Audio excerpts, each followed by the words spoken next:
오늘 마가복음 30번째 시간이죠. 먹을 것을 주라. 오늘 본문은 어쩌면 우리가 지금까지 믿음에 대해서 얘기한 것 중에 가장 핵심적인 부분일 수 있습니다. 그래서 우리 지난번에 얘기했듯이 이제 풍랑을 만났을 때 주님 함께 하시는 임마누엘을 경험한 것, 그리고 이제 믿음의 여러 가지 내용들 중에 뭐 거라사 이야기를 통해서 또 그다음에 지난주에 공부했던 우리 혈루증 앓은 여인 이런 것들을 통해서 믿음에 대해서 임마누엘 또 순종, 겸손, 간절함을 배웠는데 이제 물론 그 해당장의 딸의 고치는 과정 속에 오늘 그 딸이 죽음에 이릅니다. 그래서 어쩌면 우리가 믿음이라고 하는 것에서 가장 그 중요한 요소인 그 믿음의 대상을 우리가 어떻게 알고 있느냐. 그래서 우리는 그런 얘기를 하죠. 아는 것만큼, 그죠? 아는 것만큼 믿는다. 우리가 누군가를 안다는 것이 굉장히 중요한데 오늘 그 믿음의 대상인 그리스도가 어떤 존재냐라고 하는 것이 핵심적인 본문의 내용입니다. 35절부터 43절인데 제가 한번 읽어보겠습니다. 아직 예수께서 말씀하실 때에 해당장의 집에서 사람들이 와서 회당장에게 이르되 당신의 딸이 죽었나이다. 어찌하여 선생을 더 괴롭게 하나이까? 예수께서 그 하는 말을 곁에서 들으시고 회당장에게 이르시되 두려워하지 말고 믿기만 하라 하시고 베드로와 야고보와 야고보의 형제 요한 외에 아무도 따라옴을 허락하지 아니하시고 해당장 집에 함께 가사 떠드는 것과 사람들이 울며 심히 통곡함을 보시고 들어가서 그들에게 이르시되 너희가 어찌하여 떠들며 우느냐? 이 아이가 죽는 것이 아니라 잔다 하시니 그들이 비웃더라. 예수께서 그들을 다 내보내신 후에 아이의 부모와 또 자기와 함께한 자들을 데리시고 아이 있는 곳으로 들어가서 그 아이의 손을 잡고 이르되 달리다금 하시니 번역하면 곧 내가 내게 말하노니 소녀야 일어나라 하심이라. 소녀가 곧 일어나서 걸으니 나이가 12살이라. 사람들이 곧 크게 놀라거늘 예수께서 이 일을 아무도 알지 못하게 하라고 그들을 많이 경계하시고 이에 소녀에게 먹을 것을 주라 하시니라. 아멘. 자, 사실 가장 핵심적인 제목은 달리다곰이 낫죠. 근데 제가 왜 먹을 것을 주라라고 했을까요? 왜냐하면 살아야 먹는 거죠. 살아야 먹는 거고. 이 본문을 성경 공부를 준비하면서 제가 생각했던 건 뭐냐면 저희 그 아버지와 저와의 추억 중에 하나가 같이 갈비를 아버지랑 단둘이 먹을 때가 있었어요. 근데 이제 제가 그때 어린 나이였는데 약간 이렇게 아주 탄 거 말고 바삭바삭한 걸 좋아했던 것 같아요. 그래서 이제 아버지가 이렇게 적당히 구웠다 생각하고 주면 더 구워달라고. 그래서 이제 아버지가 이 녀석 굉장히 까다롭네 이렇게 하시면서 구워준 그 기억이 떠오릅니다.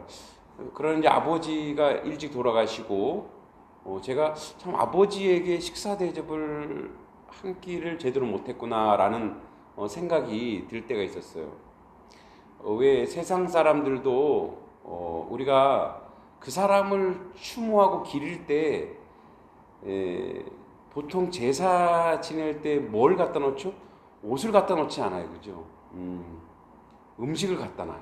그러니까 그만큼 먹는 것이 사람에게는 가장 어쩌면 중요한 요인 중에 하나예요. 그리고 산자와 죽은 자의 갈림길 중에서 가장 중요한 부분이 또 먹는 것이 아닌가 그런 생각을 하게 됐습니다.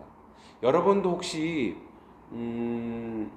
만약에 돌아가신 분 중에서 내가 이분과 꼭 한번 식사 한번 같이 했으면 좋겠다고 하신 분이 계신가요? 그만큼 그 사람에게 사랑이 있고 마음이 있는 거죠. 자, 오늘 그래서 제가 잡은 것이 먹을 것을 주라. 예수님이 그렇게 얘기하세요. 이제 살아났고 이제 그가 또 살아갈 그 한 어린 여자 아이이기 때문에 예수님이 이렇게 선포하신 거예요.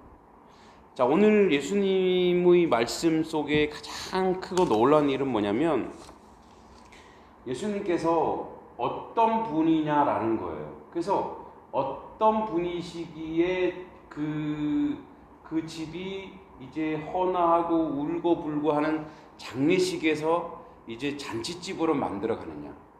굉장히 그 상징적인 요인이 있어요. 이 집은 이제 이 혈루증 앓은 여인의 지체로 말미암아 이 해당장 야이로의 딸이 이미 죽었다고 와서 이야기합니다. 그래서 아직 예수께서 말씀하실 때에 이제 그 혈루증 앓은 여인 때문에 해당장 집에서 사람이 와서 해당장에게 이르되 당신의 딸이 죽었나이다. 이러면 얼마나 절망적 선언입니까? 죽음이라고 하는 것은 인생의 최대의 절망이죠. 죽음.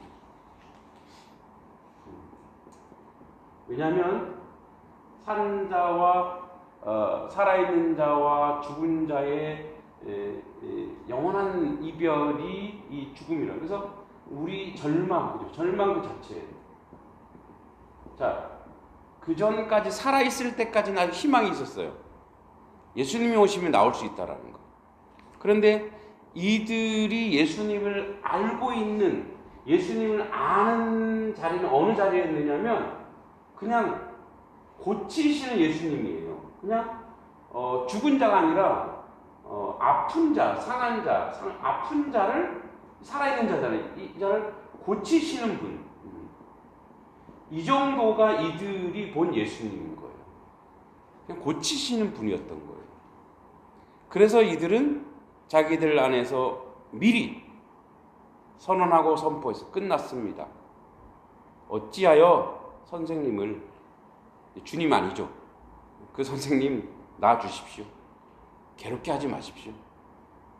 굉장한 낙담이 이 안에서 죽었고 이제 그분 괴롭히지 않아도 됩니다. 예수께서 이제, 그런데 여러분 이제 요한복음 11장에도 나사로 사건도 그렇잖아요. 예수님이 차일피일 가서 나사로가 죽었죠. 그래서 그 노이들이 얼마나 원망하고 절망에 찹니다. 예수님께서 36절에 그 하는 말을 곁에서 들으시고 해당장에게 이르시되 두려워하지 말고 믿기만 하라. 뭐라고 얘기하는 예수님께서 이 절망의 자리에서 예수님이 이렇게 얘기했습니다. 자, 믿기만 하라. 자, 요 얘기는 조금 이따가 하이라이트로 좀 제가 하고요. 믿기만 하라. 요 좀 두고 다시 계속 가보겠습니다. 믿기만 하라. 하시고 베드로, 야고보, 그리고 야고보 형제 요한 외에 아무도 따라오면 허락지 아니하시고. 다른 제자들 되게 섭섭할 것 같아요. 12제자 있는데 3명만 따라와 이렇게 얘기해요. 그죠? 그런데 이 죽은 야이로의 딸을 살리는데 예수님이 부르신 자들이 부른 자들이 구별됩니다. 구별시켜요.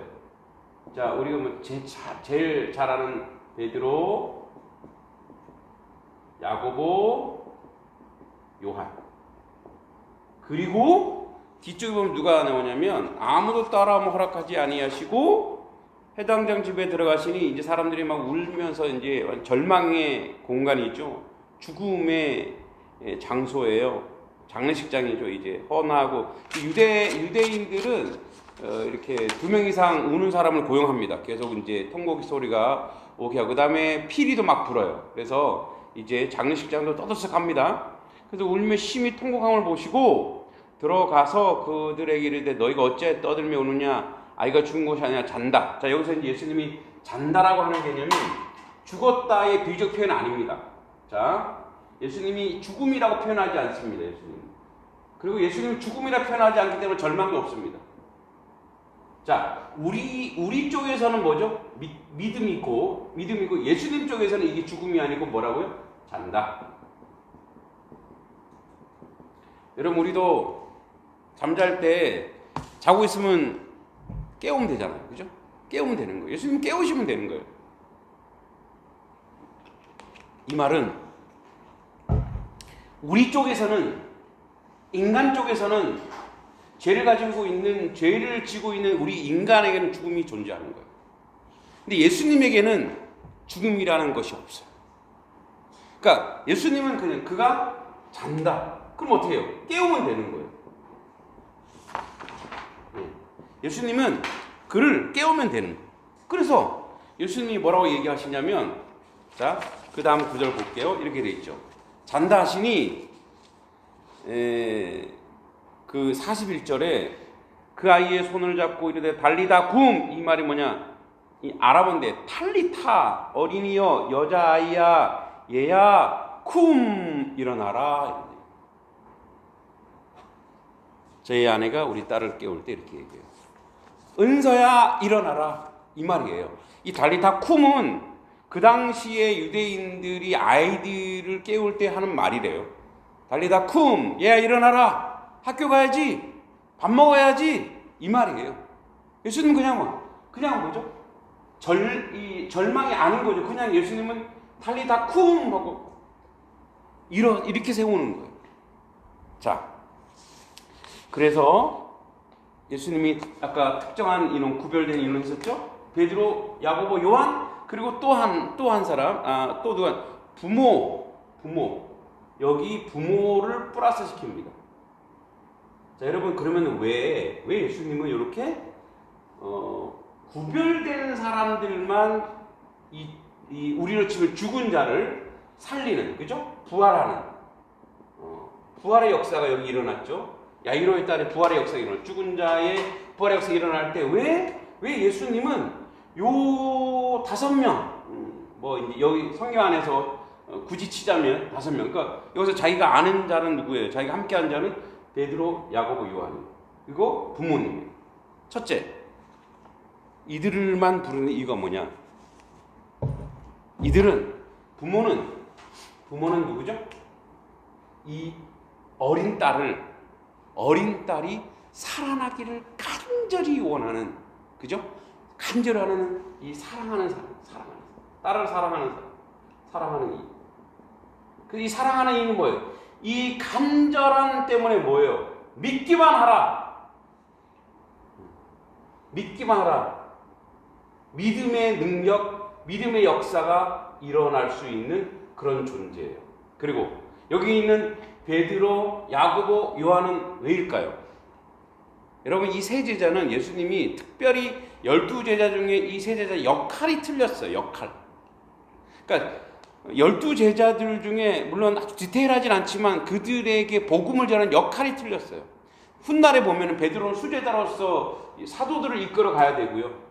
야고보는 최초의 순교자가 돼야 됐고, 요한은 끝까지 살아남아서 어떻게 해요? 그 복음에 요한복음이라든지 요한 1, 2, 3서라든지 그리고 요한계시록이라든지 그 사명들이 있었던 거예요.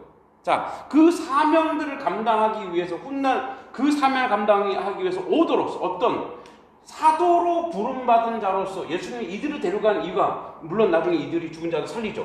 데려간 이유가 뭐냐면 이 제자로서의 예수의 길을 쫓아가야 되는, 계속 그 복음 있는 걸 나타내야 되는 자로서의 부름받은 자예요. 차별이나 하나님 예수님께서 뭔가를 차등을 둔 것이 아니라 이들에게 사명을 주시기 위해서, 생명을 살리고 부활의 역사를 계속 일으켜 가기 위해서 주시는 그 사명을 감당하기 위해서 부르신 자들이고, 이 부모는 그 사랑하는 자들, 다 무엇으로 기결되는지 아세요? 믿기만 하라로 기결되는 자들이에요. 믿음이 있어야 되는 자들이에요. 그리고 어쩌면 우리가 모르는 아주 그 당시 디테일한 거겠지만 이 세 제자가 예수님을 바짝 쫓았다는 건 뭐예요? 그 정도 예수님을 사랑했고, 그리고 그 믿음의 가능성, 믿음의 역사를 일으킬 가능성이 가장 컸기 때문에 이 제자들을 부르지 않았을까라고 추론할 뿐이에요. 그러나 이것이 차별이고 어떤 예수님께서 너희는 자격이 없어, 이게 아니라 그들에게 주어질 사명. 이제 훗날 이렇게 얘기합니다. 이게 죽은 자를 살리니 이거 확 퍼져나가면 어떻게 되죠? 예수님이 아직 때가 안 됐는데 그 당시의 유대 종교 지도자들로 인해서 예수님이 충분히 복음을 전하고 그 사역을 감당하고 해야 되는데 이런 때가 무르익지 않았음에도 불구하고 어떤 일이 일어날 것을 심히 경계하시는 그런 어떤 보안과도 관련이 있는 그런 것들입니다. 자, 그래서 이제 다시 여기 우리가 무엇으로 가냐면 앞으로 와서 자 36절 예수님께서 하는 말을 곁에서 들으시고 회당장이 이르시되 두려워하지 말고 믿기만 하라 하시고 이제 허락하지 않고 그리고 38절에 회당장 집에서 막 통곡했죠. 그리고 잔다고 얘기하시고 40절에 그들이 비웃었어요. 자, 비웃는 자들, 그러니까 이 믿음과 상관없는 자들이었죠. 예수께서 그들에게 다 내버리신 후 아이의 부모와 또 자기 함께한 자들을 데리고 아이 있는 곳으로 들어가서 달리다금하고 먹이십니다. 자, 그러면 이런 스토리 안에서 이제 예수님께서 뭐라고 얘기하냐면 믿기만 하라의 내용이 뭐죠? 예. 그들은 지금까지 아픈 자를 고치시는 분이 예수님으로 알았어요. 아는 것. 근데 이들이 이제 어디까지 알게 됐냐면, 이 부모조차도 어디까지 알게 됐냐면, 주님은 죽은 자를, 이 절망이라고 하는 그 공간, 절망이 있는 곳에 다시 뭐예요? 생명을 불어넣는 놀라운 역사를 주님을 믿기만 하라라고 이야기하는 거예요. 자, 그러면 우리 입장에서 믿기만 하라. 그러니까 가장 중요한 영역과 내용이 뭐냐면 믿음에 대한 얘기. 믿음. 그리고 제가 이런 전제를 얘기했죠. 믿음이란 그 사람을 믿음의 대상을 아는 만큼 커지는 거예요. 이제 이들은 어디까지 믿게 됐을까요?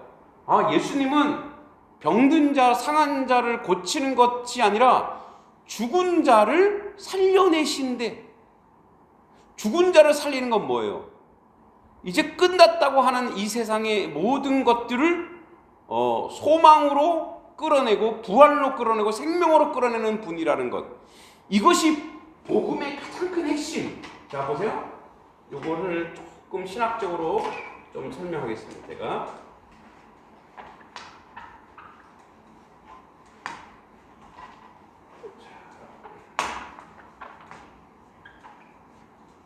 신학적이라서 어려운 건 아니고요. 이런 겁니다. 보세요. 자, 여러분 죽음이라는 게 왜 왔죠? 인간의 죄로 인해서입니다.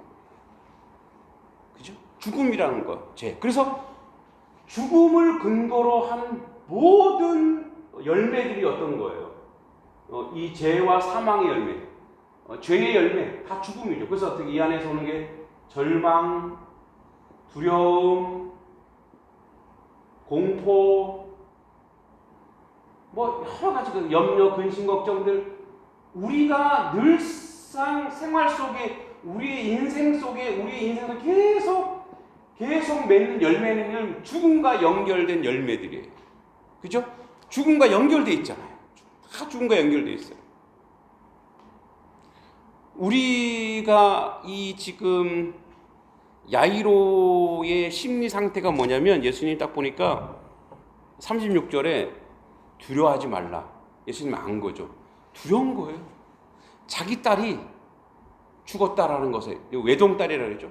얼마나 사랑하는 딸이 죽었다는 것에 대해서, 그리고 그 고통과 그 아픔과 그죠? 그 딸이 없는 인생을 어떻게 내가 살 것이며, 그죠? 그 안에서 오는 죽음으로부터 발생되는, 그러니까 결과물이 죽음인 인생에서 오는 그 지옥 같은, 살아있으나 살지 못하는 그런 것들이 얼마나 많이 있겠어요. 그죠? 그런데 예수님이 오셔서 죽은 게 아니라 그리고 예수님이 어떻게? 이 죽은 자를 살리십니다. 즉, 생명.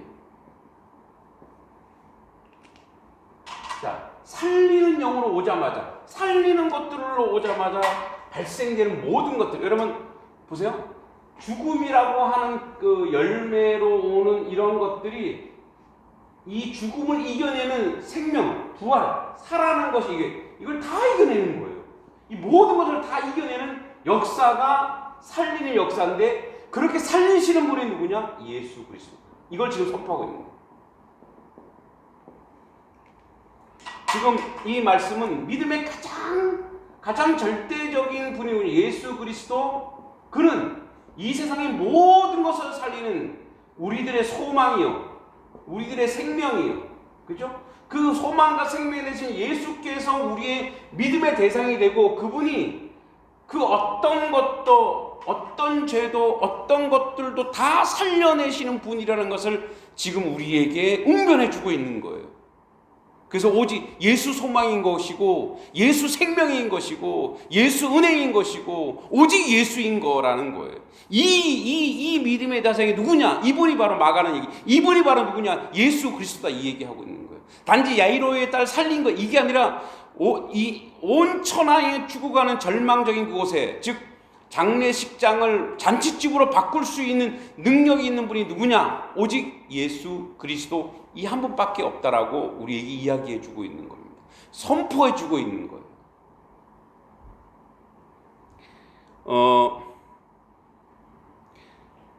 초두에 개인적인 얘기지만 아버님 얘기를 했습니다. 아버님도 이제 마지막 그렇게 몇 대째 저희 집안도 그리스도 안에 있었는데 아버지가 젊었을 때는 주님과 함께 하지 못하셨어요. 저도 잘 알죠. 그러나 이제 중년이 넘어서 주님을 만나고 그래서 이제 돌아가실 때도 이렇게 편안하게 돌아가셨는데 저희가 어떤 소망이 있느냐? 아버지는 죽은 것이 아니고 하나님 나라 가셨다. 그래서 이제 제가 그때 하지 못했던 것들을 충분할 수 있다라고 하는 뭐죠? 죽음으로써 그를 받아들이는 인식이 아니라, 그죠? 내 아버지를 죽음으로써 받아들이는 인식이 아니라 궁극적으로 뭐예요? 생명. 그분은 이 땅에는 존재하지 않지만 하나님 나라에서 살아계신 그분, 다시 만날 그분에 대한 소망이 있기 때문에, 그 역사가 있기 때문에 어떻게 해요? 그 생명을 근거로 하여 오늘날 우리의 삶의 열매가 그래서 어떻게 해요? 달라질 수 있다라는 거예요. 그러니까 생명을 근거하는, 그 생명을 근거로 한 우리의 삶은 뭐예요? 우리 안에 평화가 있고, 우리 안에 소망이 있고, 우리 안에 기대가 있고, 그죠? 우리 안에 감사가 있고, 우리 안에 은혜가 있고, 즐거움이 있고, 행복이 있고. 그러니까 이 예수 그리스도로 말미암아 세상의 가치관을 바꾸고 세상의 문화를 바꿀 수 있고 세상의 역사를 바꿔낼 수 있다라는 거예요. 누가 그러더라고요. 영국인들이 해적이었는데 그들에게 복음이 들어가서 그들이 신사가 되었다고 얘기해요. 진짜인지 아닌지는 모르겠습니다. 근데 근거가 분명하죠. 예수 소망이 들어가면은 이쪽 자리에서 이쪽 자리로 바뀌는 것입니다. 최근에 어떤 유튜브인가요? 페이스북에서 아주 너무나 그 흥미로운 장례식을 봤어요. 보통 장례식장 하면 어떻게 해요? 우리는 이쪽이잖아요, 이쪽. 그죠? 이쪽인데 그쪽 장례식장 가니까 이렇게 미술관처럼 이제 그분의 살아온 삶의 사진을 착 전시하고 저기 이렇게 그 음악도 클래식, 그분이 좋아하던 클래식을 틀고 그리고 또 이제 찬송가도 나오고 또 그분이 좋아하는 CCM도 틀고 그래서 이렇게 그 자리에 사람들이 같이 이렇게 식사도 하고 물론 코로나에서 자유롭지는 못하지만 식사도 하시면서 그분에 대한 삶을 함께 나누는. 그래서 도리어 그래서 이 장례식장에 이제 이렇게 우리가 부조하고 하는 거 그거 하지 말고 오셔서 같이 차 하시고 또 식사 같이 했으면 좋겠습니다라고 하는. 그러니까 결혼식장 같은 느낌, 그런 느낌의 그런 한 것을 제가 본 적이 있습니다. 그죠? 저는 물론 이제 우리가 장례식이 꼭 기독교인들만 오는 건 아니기 때문에 예의는 갖출 필요가 있겠죠. 또 안 믿는 분이 없기 때문에 그 문화에 따라서 일정 지켜야 될 거 지켜야 되지만 정말 그런 별도의 그리스도인들만 이렇게 같이 함께하는 그런 장례식 문화가 세워진다면 얼마나 좋을까. 왜냐하면 우리는 여기 있기 때문에.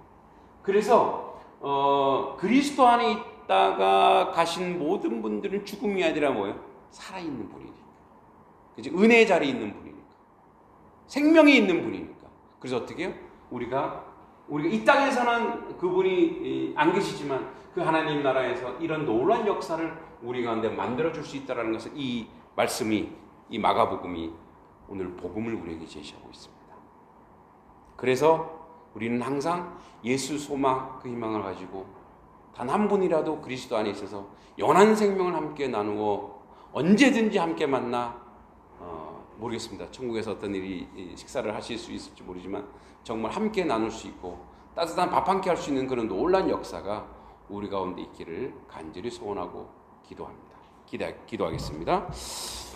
하나님 아버지, 야이로의 딸이 살아나면서 모든 지식, 가치, 생각이 바뀔 수밖에 없습니다. 죽음이 생명으로 변화되었습니다.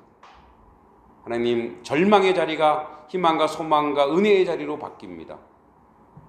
우리는 궁극적으로 무엇을 향해 나갑니까? 바로 부활이요 생명으로 나아가고 있는 하나님 백성들입니다.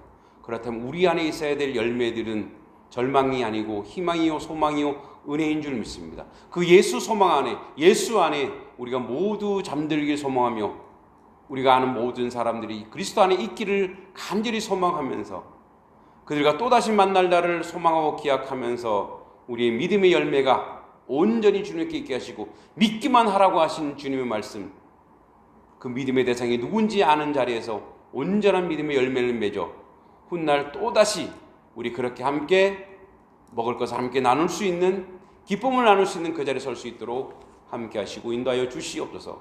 예수님의 이름으로 간절히 기도하옵나이다. 아멘. 주기도문 하겠습니다.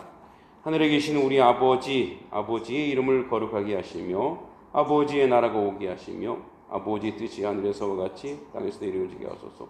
오늘 우리에게 일용할 양식을 주시고 우리가 우리에게 잘못한 사람을 용서해 준 것 같이 우리 죄를 용서하여 주시고 우리를 시험에 빠지지 않게 하시고 악에서 구하소서. 나라와 권능과 영광이 영원히 아버지의 것입니다. 아멘.